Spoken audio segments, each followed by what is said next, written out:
परीक्षाओं में परेशानी का सबब बनने वाला कार्य और समय, इससे संबंधित एक सवाल आज हम आपको बताएंगे, जो इस तरीके से अगर आप इसको सीख लेंगे तो शायद भविष्य में अगर एसएससी या रेलवे या पुलिस किसी भी में अगर एग्जाम में अगर ये सवाल आता है तो आप इस सवाल को बेहद आसानी तरीके से लगा सकते हैं। आइए देखते हैं कैसे इस सवाल को सीखेंगे और कैसे आसानी से लगाया जाए। देखिए, पहले एक बार हम सवाल पूरा पढ़ते हैं, इसको एक बार आप ध्यान से समझिएगा क्या लिखा है इसमें। देखिए, लिखा है ए किसी कार्य को 18 दिन में, बी उसी कार्य को 20 दिन में तथा सी उसी कार्य को 30 दिन में पूरा कर सकता है। ठीक, पहली लाइन। फिर इसके बाद लिखा है बी तथा सी मिलकर इस कार्य को आरंभ करते हैं, किंतु 2 दिन बाद वे कार्य छोड़कर चले जाते हैं। कौन? बी और सी ने काम को प्रारंभ किया लेकिन 2 दिन बाद वे काम छोड़कर चले गए। फिर आपसे कह रहा है कि जो शेष काम बचा है उस शेष काम को ए कितने दिनों में पूरा करेगा, आपसे ये सवाल में पूछ रहा है। ठीक है, देखिए वर्क एंड टाइम का जो ये सवाल है, इस सवाल में अगर आपको आसान तरीके से इसको लगाना है तो 2 चीजें आपको यहाँ पर समझनी पड़ेंगी। कौन कौन सी चीजें? सबसे पहले सवाल में आपको कुल काम के बारे में पता होना चाहिए और दूसरी चीज जितने भी व्यक्ति यहाँ पर दिए हैं सभी का 1 दिन का काम आपको कंफर्म होना चाहिए। ठीक है, 2 चीजें हमने बताई, ध्यान से सुनिएगा।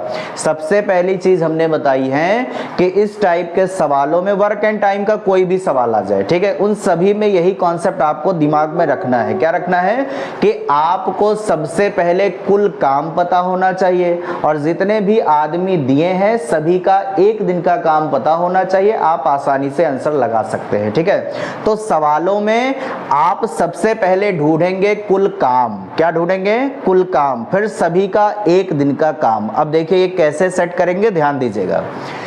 देखिए इसमें जैसे ए किसी काम को करता है 18 दिन में, बी उसी काम को करता है 20 दिन में और सी उसी काम को करता है 30 दिन में, ऐसा सवाल में कहा गया। ठीक है, देखिए अभी हमने आपसे क्या कहा, हमने वर्क एंड टाइम में कहा है कि आपको सबसे पहले 1 दिन का काम क्या मिलना चाहिए?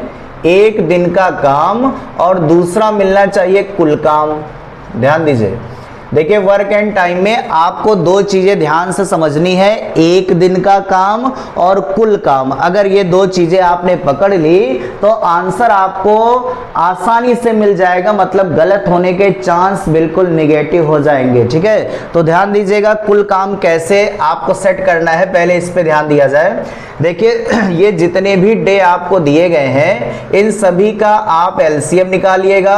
एलसीएम निकालते ही आपको टोटल वर्क मिल जाएगा। जब आप 18, 20 और 30 का एलसीएम निकालेंगे तो ये 180 के बराबर आपको मिल जाएगा। ठीक है, तो जो ये 180 आपको मिला है यहां से आपको ये टोटल वर्क मिल गया। ध्यान दीजिए भैया, यहां पर जो 180 आपने निकाला है ये आपका टोटल वर्क यहां से मिल गया। एक काम तो खत्म हो गया।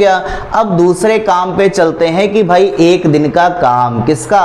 ए बी सी का, सबका 1 दिन का काम अगर आप डिसाइड कर ले जाओ तो आंसर आप यहां पे बता सकते हो। ध्यान दीजिएगा कैसे।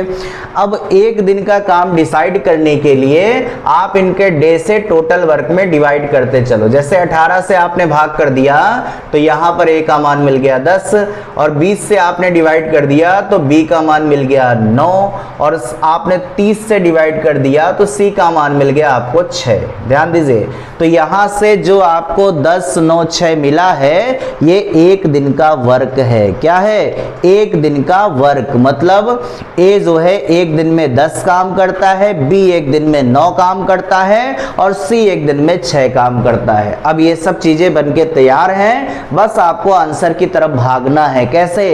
पहले सवाल को एक बार जरा पकड़ा जाए, कहां से शुरू किया जाए। देखिए सवाल में कह रहा है कि बी और सी मिलकर इस काम को आरंभ करते हैं और कै दिन काम करते हैं 2 दिन, क्योंकि लिखा है 2 दिन बाद वे काम छोड़कर चले जाते हैं ना। तो शुरुआत में किसने काम किया, शुरुआत में बी और सी ने काम किया, कितने दिन काम किया, 2 दिन। तो जरा देखा जाए भैया बी और सी अगर मिल जाएंगे तो एक दिन में कितना काम करेंगे भाई, 9 ये करेगा 6 ये करेगा, इसका मतलब एक दिन में कितना काम करेंगे 15 काम। तो कितने दिन किया, 2 दिन। अगर एक दिन में 15 काम करेंगे तो 2 दिन में कितना काम करेंगे, 30 काम। ध्यान से दोबारा सुनिएगा, इसमें कहा गया है कि बी और सी ने काम को प्रारंभ किया और 2 दिन बाद काम छोड़कर चले गए। तो यहाँ पर बी और सी अगर देखा जाए तो एक दिन में दोनों मिलकर कितने काम करेंगे भाई, 9 काम ये करता है, 6 काम ये करता है, इसका मतलब दोनों मिलकर एक दिन में 15 काम करते हैं, तो 2 दिन में 30 काम करेंगे। बिल्कुल कंफर्म है।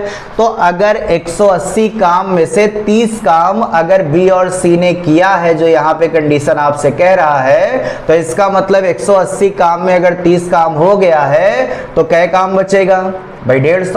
और 150 काम को किसको करवाना है, 150 काम को करवाना है किसको, ए को। अब जरा ध्यान दीजिए, ए जो है एक दिन में कितना काम करता है, 10 काम। तो बताइए 150 काम करने में कै दिन लगाएगा, 15 दिन। तो इसका मतलब आंसर क्या आ जाएगा, आंसर आपका आ जाएगा सी फॉर कैट।